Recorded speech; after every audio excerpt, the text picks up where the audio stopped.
감사합니다. 이 시간도 우리가 주의 말씀을 듣고자 합니다. 하나님의 그 은혜 가운데 예수의 그 참 포도나무에 갈 수 있는 방법은 말씀 안에 가는 것이고, 말씀을 듣는 것이고, 말씀을 순종하는 것이고, 말씀을 먹는 것이라 했습니다. 하나님, 우리가 많은 열매 맺기 위해서 왔사오니 오셔서 큰 열매 맺도록 역사하여 주옵소서. 아멘. 오늘 주의 손에 다가오고 동행하는 집사님도 큰 은혜를 함께하여 주옵소서. 아멘. 예수님의 이름으로 기도합니다. 아멘. 아멘. 할렐루야. 네. 오늘 점심 너무나 맛있게 잘 먹었습니다. 오랜만에 맛있는 것을 먹었습니다. 그렇다 해서 졸지는 마세요. 아버지의 뜻대로 행하는 자, 누가 예수님의 제자인가? 아버지 뜻대로 행하는 자가 예수님의 제자다, 그런 말씀이세요. 세상 사람들은, 예수 믿는 사람들이 자기들만 잘 먹고 잘 산다, 그런 이야기를 합니다. 예수 믿는 사람들은 부모도 모르고 형제도 모르고 자매도 모른다. 돈을 보면 다 교회에다 헌금하고, 특별히 친척 중에 큰일 있을 때는 참가하지 않는다. 결혼식도 오지 않고, 또 추도 예배도 오지 않고, 또 여러 장례식도 오지 않는다. 그 대신 예수 믿는 사람들은 교회 식구들끼리만 잘 먹고 잘 산다, 그런 이야기를 많이 합니다. 실제적으로 그런 문제 때문에 가족적으로 굉장히 많이 어려움을 겪는 그런 가정들이 있습니다. 집안에 대소사 있어도 주일날 교회 온다고 또 기일이 닥쳐도 전혀 손도 안 되는 그런 가정들이 있습니다. 오늘 본문의 말씀도 이런 생각과 이런 오해를 일으킬 수 있는 그런 소지가 있는 그런 말씀입니다. 예수님께서 말씀하기를, 누가 내 어머니냐, 내 형제냐, 내 자매냐? 아버지 뜻대로 행하는 자가 내 어머니요, 내 형제요, 자매라. 이런 말을 들을 때 사람들이 충분히 그런 오해를 할 수가 있는 그런 소지가 되는 말씀입니다. 하루는 예수님께서 많은 무리에게 말씀을 전하셨어요. 열심히 설교하시고 열심히 하나님 나라의 비밀을 설교하셨어요. 그런데 중간에 예수의 어머니와 예수님의 형제들이 와서 예수를 만나 뵙기를 청해요. 그때 한 사람이 예수님께 이야기합니다. 예수님, 당신의 어머니와 당신의 형제들이 와서 밖에서 기다리고 있습니다. 이렇게 이야기해요. 그때 예수님께서 뭐라고 합니까? 마태복음 12장 48절 50절 말씀 같이 한번 읽어봅시다. 시작. 말하던 사람에게 대답하여 이르시되, 누가 내 어머니며 내 동생들이냐 하시고 손을 내밀어 제자들을 가르쳐 이르시되, 나의 어머니와 나의 형제들 동생들을 보라. 누구든지 하늘에 계신 내 아버지 뜻대로 하는 자가 내 형제요 자매요 어머니니라 하시니라. 아멘. 이 말씀을 들으면은 예수 믿는 사람들은 부모도 모르고 형제 자매도 모르는 아주 이기적인 사람이라 이렇게 생각할 수가 있다는 것입니다. 그런데 우리는 이 말씀의 뜻을 잘 이해해야 돼요. 잘못 이해하면은 그렇게 할 수가 있어요. 생각할 수 있어요. 이 말씀을 잘 이해합니다. 지금 예수님의 그 형제들, 예수님의 형제들이 예수님께 와서 요구하는 것이 뭐예요? 설교 도중에 많은 무리들이 있는데 중간에 와서 예수를 만나자 이렇게 이야기하지 않습니까? 형제라는 그 특권을 가지고 설교 중인데 많은 사람들의 그 설교를 듣고 있는 그 설교를 중단하고 자기들을 만나달라는 거잖아요. 상당히 예수님 입장에서는 좀 난처한, 말씀을 듣는 사람들을 배려하지 않는 그런 행동이라 이렇게 볼 수가 있는 것입니다. 순서를 기다리는 것이 아니라 예수를 만나자 이렇게 이야기한 것입니다. 그런데 예수님께서 하신 이 말씀, 누가 내 형제고 내 부모고 내 자매냐, 이 말씀은 뭐예요? 예수님께서는 혈연일지라도 그들에게 특권을 주지 않겠다는 말씀. 어드밴티지를 식구들에게도 주지 않겠다는 말씀. 공평하게 대하겠다는 거죠. 공평하게. 내 형제들, 나라고 잘 아는 사람, 이런 사람에게 혜택을 베푸는 것이 아니라 똑같이 공평하게 베풀라, 이렇게 말씀하고 있는 것입니다. 교회마다 건축을 하고 리모델링을 합니다. 그때마다 교회에서는 이제 광고를 하죠. 입찰 광고를 하지 않습니까? 그래서 각 회사마다 건설을 하겠다, 또 리모델링 하겠다고 원서를 내요. 그때 거의 대부분 결정되는 사람들은 그 교회 안에 알고 있는 사람들, 그 회사하고 알고 있는 사람들하고 연결된 사람들, 그런 회사가 거의 결정돼서 일을 합니다. 일을 잘하면 괜찮아요. 공사가 잘 지어지고 정말 그러면 잘 지었다 이렇게 이야기합니다. 근데 대부분 공사라는 게 설계 도면하고 계획대로 잘 안 됩니다. 하다 보면은 뭐 인건비도 더 올라갈 수도 있고 비품도 올라갈 수도 있고 또 비바람이 쳐가지고 뭐 침수도 되고 이러면서 정상적인 그런 공사가 안 되는 경우가 많이 있어요. 그래서 그런 경우들은 그 공사 관계자들과 관련된 그런 교인들이 나중에 욕으로 얻어먹게 돼 있어요. 네가 소개해가지고 저 회사가 저렇게 되지 않냐? 네가 아는 사람이라며 어떻게 저런 사람을 소개했냐? 이러면서 이제 교회 안에 문제가 됩니다. 그래서 보통 교회가 큰 교회 건물을 짓고 나면은 교회가 분열되거나 갈라지는 경우가 많이 있습니다. 그런 경우가 바로 이런 특권, 자기가 알고 있는 지연, 학연, 또 인맥을 통해서 일을 하기 때문에 오히려 나중에는 곤란한 그런 경우가 생길 수가 있다는 말씀입니다. 예수님은 왜 나의 아버지 뜻대로 행하는 자가 내 형제요 자매요 어머니라고 말씀하셨을까? 그것은 당시에 바리새인들의 그 특권 의식을 말하는 것입니다. 바리새인들은 대대로 아주 특별한 그룹이었어요. 이스라엘의 모든 종교와 문화와 정치를 좌지우지하는 아주 특별한 그룹이었습니다. 그런데 이 바리새인에게 잘못 보이면은 그날로 그 사람은 인생이 아주 망가질 수가 있어요. 바리새인이 이단이라고 그러면 이단인 거예요. 바리새인이 저 사람이 하나님의 이름을 모욕했다. 그러면은 사람들이 그 사람을 돌로 쳐서 죽일 수가 있어요. 두 사람의 거짓 증인만 돼도 다 죽일 수가 있거든요. 무서운 사람들입니다. 그래서 예수님도 이 바리새인들의 그런 계획과 그런 모양에 의해서 십자가의 언도를 받은 것입니다. 엄청난 특권과 권리와 그런 영향력을 누리고 사는 사람들이 바리새인들입니다. 오늘날도 이 바리새인적인 요소가 교회 안에 또 학교, 회사, 사회 전반적으로 이런 특권 의식이 많이 자리하고 있습니다. 그래서 그 선배 또는 그런 인맥 그런 것을 따라서 많이 좌지우지해요. 특별히 연예계 계통 선배 연예인이 야 오늘 술 한잔 하자 나와라. 그러면 그 후배들은 가기 싫어도 다 나와 술자리에 앉아 있어야 돼요. 선배한테 잘못 보이면은 그 다음 촬영을 하지 못해요. TV 감독들하고 다 연결돼 있고 영화 감독들하고 다 선후배가 연결돼 있어요. 그래서 쟤 아주 좀 버릇이 없다. 쟤 부르지 마라. 그럼 몇 년 동안 그냥 놀아야 돼. 어떤 사람들은 뭐 아르바이트 하고 그러더라고요. 선배한테 잘못 보이면 그래요. 회사도 마찬가지입니다. 회사도 취업할 때부터 선후배 따지고 지역별 따르고 인맥을 따릅니다. 중직으로 올라갈수록 그게 더 심해요. 그래서 올라갈수록 인맥과 학연이 없으면 높은 자리에 올라갈 수가 없습니다.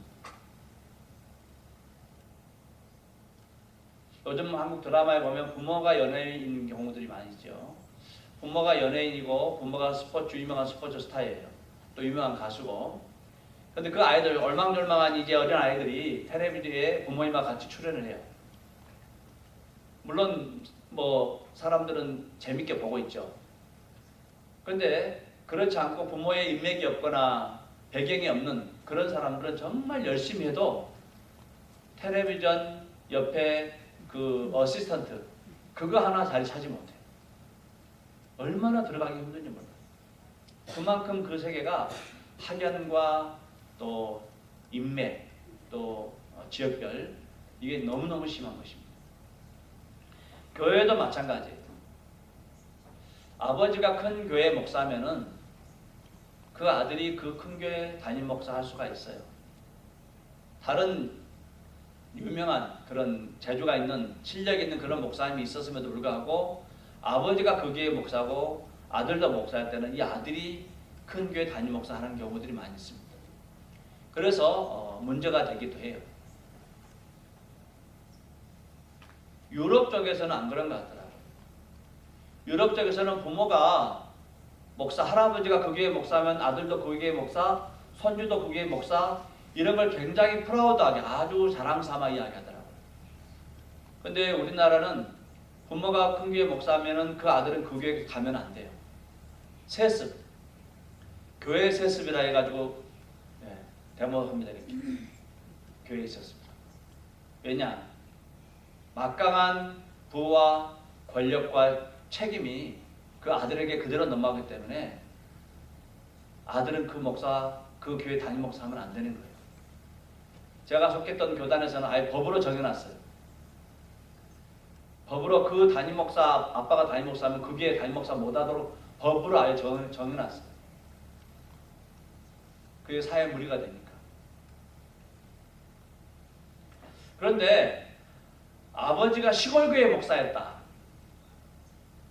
아버지가 시골 작은 교회 목사여서 은퇴할 때 그 아들이 그 시골 교회 담임으로 가잖아요. 그럼 또 이야기가 달라요. 네. 그 아들 보고 뭐랍니까? 아, 고생하러 왔다. 어떻게 시골까지 왔니? 도시에 좋은 교회들 많은데 어떻게 이 시골까지 왔니? 하면서 그 아들을 굉장히 또 존경해 합니다. 한쪽에서는 굉장히 욕을 먹고 있고 한쪽에서는 굉장히 똑같은 아버지나 똑같은 같은 교회 목사인데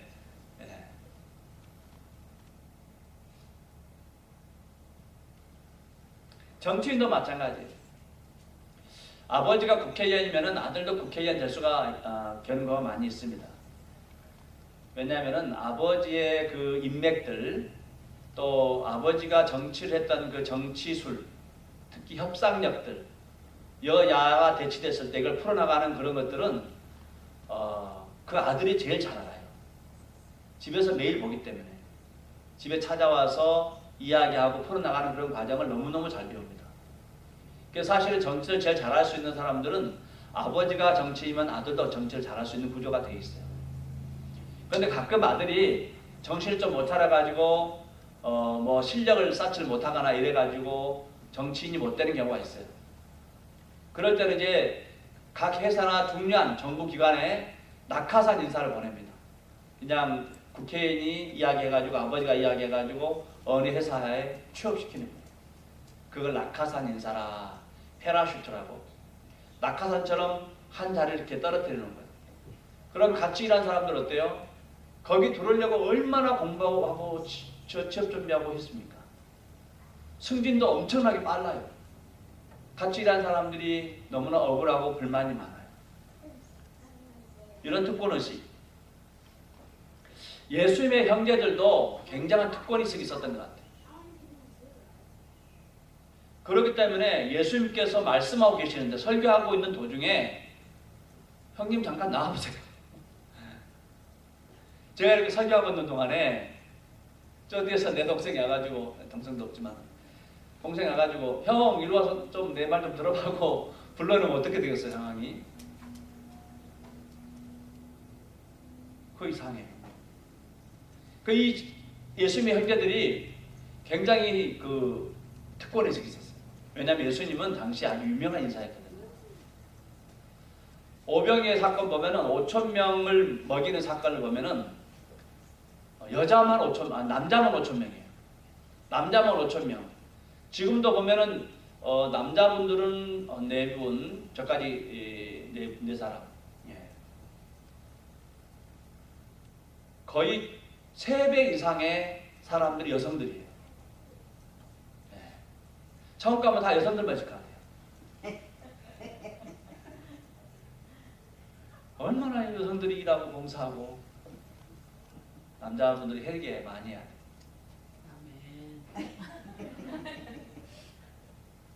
집사 웃지 마시라니까.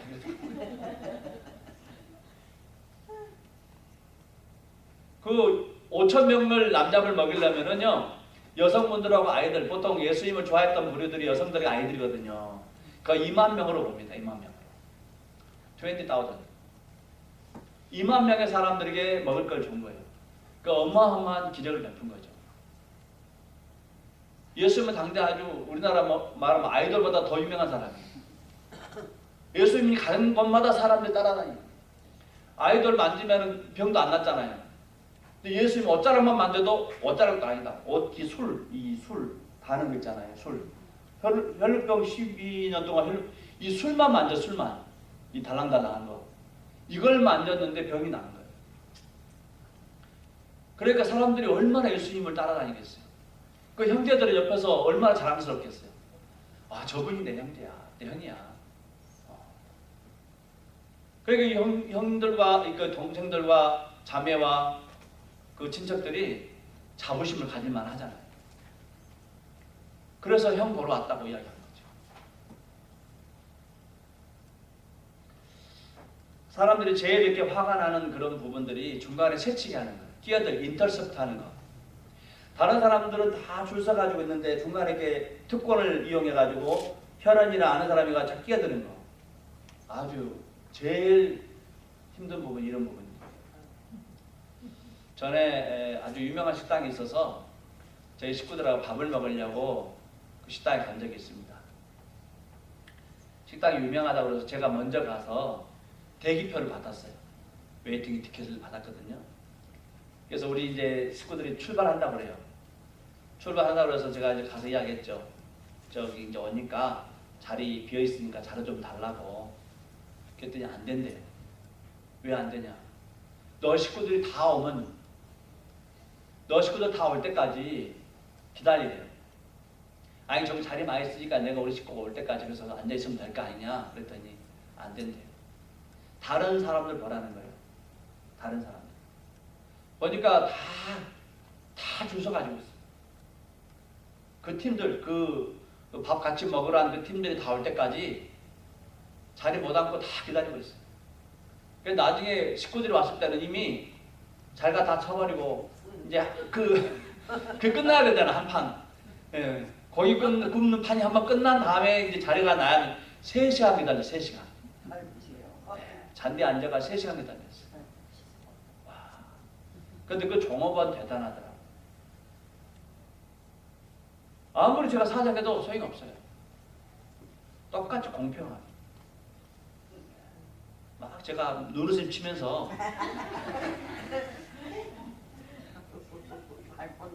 좀 봐달라. 네. 우리 식구뿐만 아니라 교회 식구도 같이 갔거든요. 그러니까 우리 교회 식구들 같이 좀 먹게 좀 봐달라. 눈 좀 감아달라. 안 돼. 공평하게. 예수님께서 제자들에게 말씀하는 것은 내가 특별하다고 생각하냐? 그러면은 다른 사람도 똑같이 다 특별하다는 거예요. 모두가 다 특별하다는 거예요. 어느 한 그런 개인적인 그런 감정이나 개인적인 인맥 가지고 어느 한 대상을 차별하게, 특별하게 대우하다 하면은 그렇지 못한 사람들이 상처를 받게 돼 있어요. 블랙 프라이데이 때 사람들이 밤새도록 줄 서서 기다립니다. 이불 파카 입고 막 이렇게 기다리고 있더라고요. 아는 사람이 중간에 가 있어, 앞에 쪽에. 그 다음날 아침에 잠 실컷 자고 그 아는 사람 찾아가지고 안녕 하면서 옆에 끼어들면 뒤에 사람들 어떻게 돼요? 그냥 진짜 그 마음속에는 칼을 품을 것 같아요. 얼마나 묘한지 몰라 그런 사람들. 대부분 사람들은 자기 중심적으로 생각해요. 그러나 예수 믿는 사람들은 그렇게 살지 말라는 것입니다. 다른 사람 중심으로 살라고 말씀하셔요.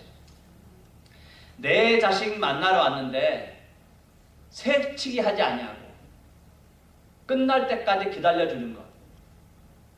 이것이 참다한 교회의 모습입니다. 예수님께서는 서운한 말씀하셔서 상당히 서운한 말씀입니다. 예수님이 어머니 계시잖아요. 우리는 성모 마리아라고 하잖아요. 형제들 있잖아요. 나중에 그 예수님의 형제 중에 하나가 야고보 사도가 됩니다. 야고보가 됩니다. 야고보서의 저자가 예수님의 동생 야고보입니다. 상당히 그 서운한 말씀을 하셨어요. 엄마도 몰라보고 형제들도 몰라보고. 그런데 예수님의 형제들은 어떤 사람들이 되냐? 똑같이 서로 공평하게 대하고 공평하게 사랑하는 그런 공동체가 예수 공동체라고 말씀해 주시는 것입니다. 교회도 상당히 특권의식이 많이 있어요. 교회는 분명히 먼저 온 사람이 있고 나중에 온 사람들이 있습니다. 먼저 온 사람들은 나중에 온 사람들 어떻게 대하나요?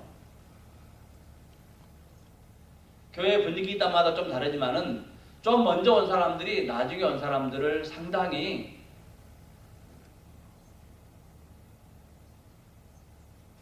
그 다음 말 안 하겠습니다. 그리고 어려울 때, 교회가 어려울 때 함께 했던 사람들이 있어요. 물론 교회 어렵고 먼저 온 사람들 하나님께서 분명히 그들의 수고와 모든 섬김을 기억해 주실 것입니다. 근데 교회 어려울 때 오신 분들이 나중에 문제가 다 해결돼서 찾아오는 사람들을 굉장히 또 멀리하게 할 때가 있어요. 그때는 뭐하고 그때 뭐하고 인자 오냐. 우리가 그렇게 고생하고 수고할 때 너는 그때 뭐 했냐.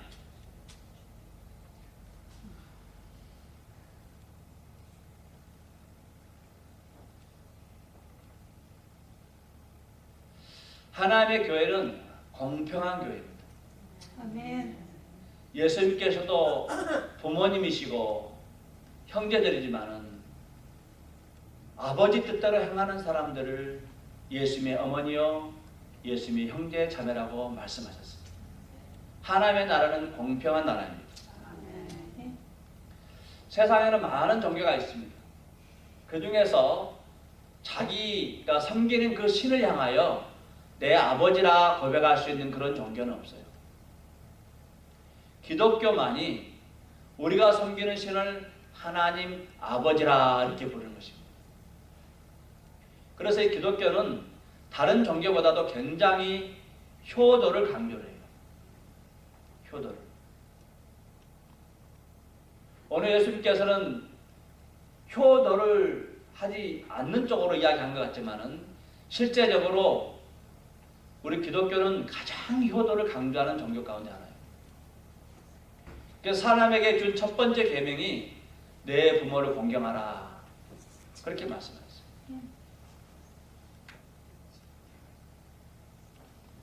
교회는 무슨 공동체인가? 교회는 가족 공동체입니다. 하나님의 자녀들로 이루어진 예수 그리스도의 형제 자매들로 구성된 가족 공동체입니다.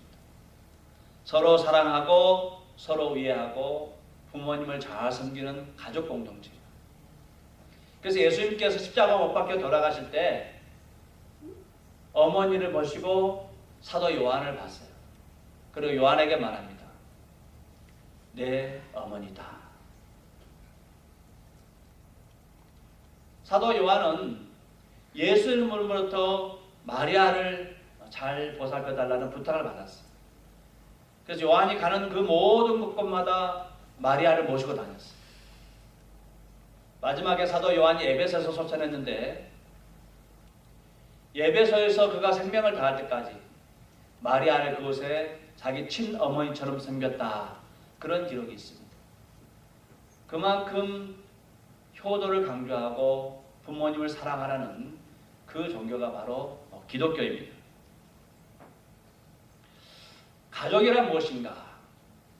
가족이란 밥을 같이 먹는 공동체가 가족인가? 밥만 같이 먹으면 가족입니까? 가족의 원래 뜻은 가죽에서 왔습니다. 가죽.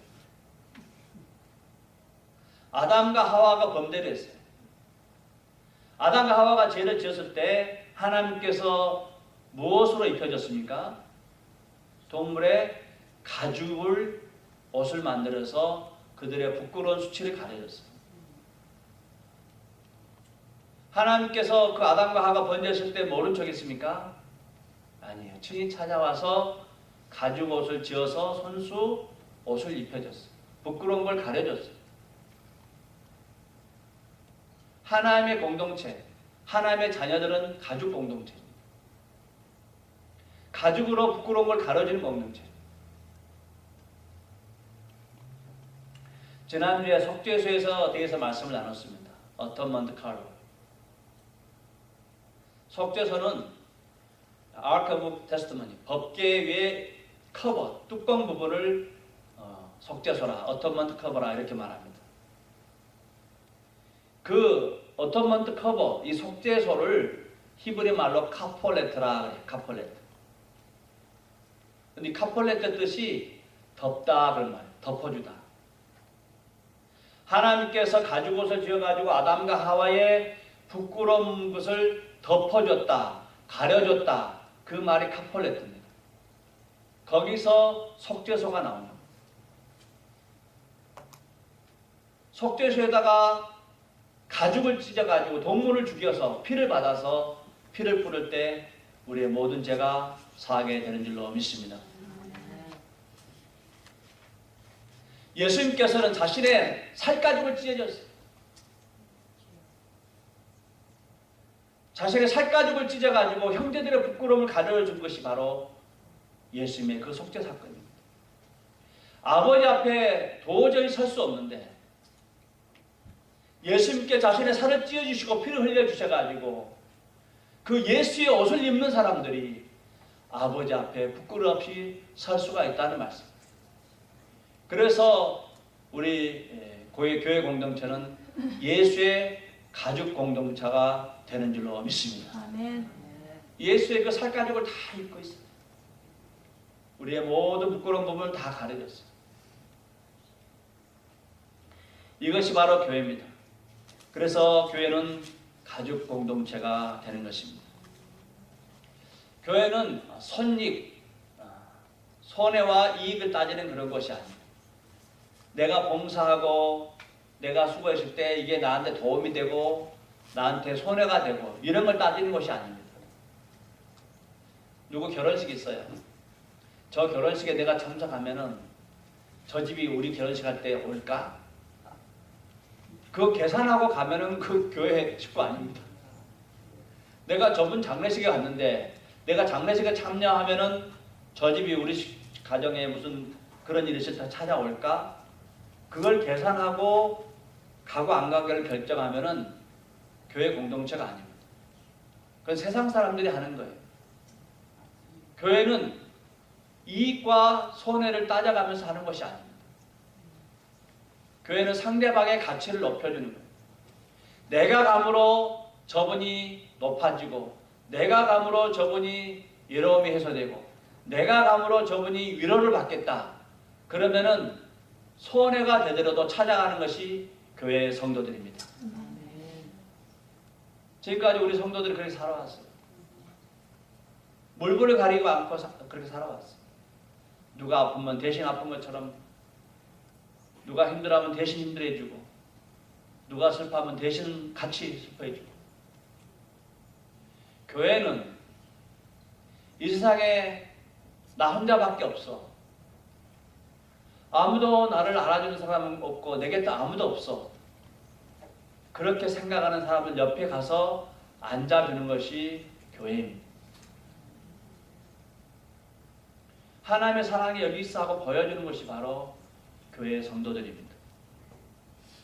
마태복음 12장 50절 말씀 같이 한번 읽어봅시다.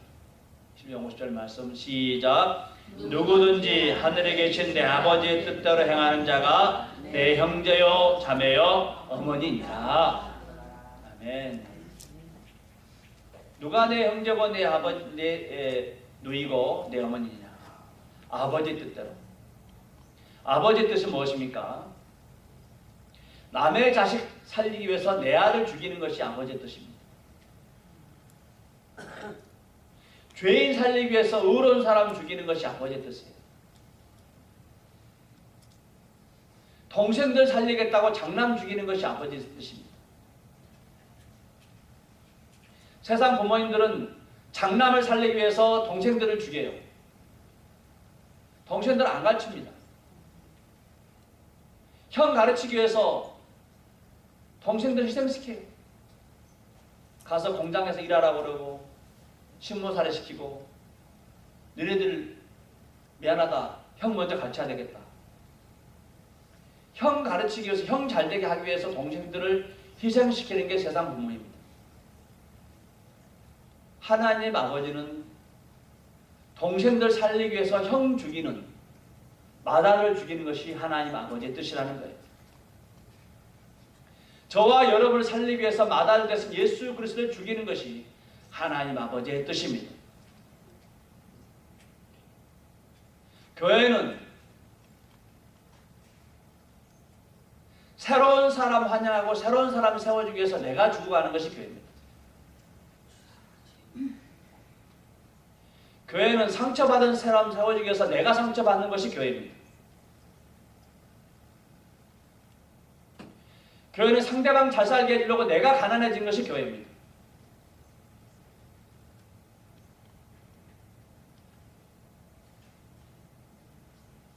그것이 바로 하나님 아버지의 뜻이에요.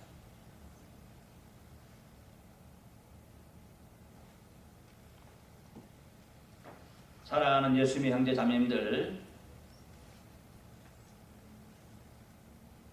우리가 예수 그리스도의 형제 자매로서 아버지의 뜻을 향하기가 상당히 쉽지 않습니다. 그럼에도 불구하고 예수님께서 아버지의 뜻을 향하라고 말씀하세요. 왜요?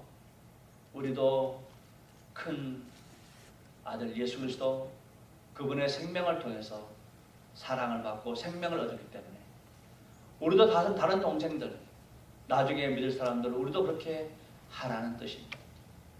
너희가 먼저 사랑을 받았으니까, 너희가 먼저 생명을 받았으니까 너희도 다른 사람들을 위하여 그렇게 살라고 말씀하세요. 이 주의 음성을 듣고 아버지 뜻을 행하여서 예수 안에서 공평한 교회, 예수 안에서 손해보는 교회, 예수 안에서 서로 섬기는 교회, 예수 안에서 서로 세워지는 교회가 되어서 하나님께 영광 돌리기를 주님의 이름으로 간절히 축원드립니다. 기도하겠습니다. 고마우신 하나님 아버지, 하나님 아버지의 뜻은 큰 아들 죽여서 동생들 살리는 것이 하나님 아버지의 뜻인 줄로 믿습니다. 아무리 친척, 아무리 잘하는 사람일지라도 우리 형제들을 먼저 생각하기 때문에 그들을 포기하고 그 권리를 포기하라고 말씀하셨습니다. 하나님, 우리가 먼저 교회 오고 또 힘들 때 교회를 섬기는 것 주께서 반드시 기억해 주실 줄로 믿습니다. 아멘. 자주 옮겨 다니는 것 결코 좋지 않습니다. 야. 그러나 옮겨 다니는 사람들 심령을 헤아려주게 하시고 그들도 품어서 다시 옮겨 다니지 않고 깊이 뿌리를 내릴 수 있도록 은혜를 베풀어 주시옵소서. 우리에게 큰 은혜 주신 것은 그들을 견고히 세우기 위함인 줄로 믿습니다. 하나님, 교회가 여러 가지 많은 어려움이 있었지만 사랑하는 성도들의 수고 헌신을 통해서 지금까지 이 교회가 견고히 서갔습니다. 아버지, 더욱더 창대한 교회가 되게 하시고 이들의 삶과 수고를 통해서 하나님의 백성들이 날로 늘어날 수 있도록 은혜를 베풀어 주시옵소서. 주의 성령께 저들의 수고를 기억해 줄 간절히 바라고 예수님의 이름으로 기도합나이다. 아멘.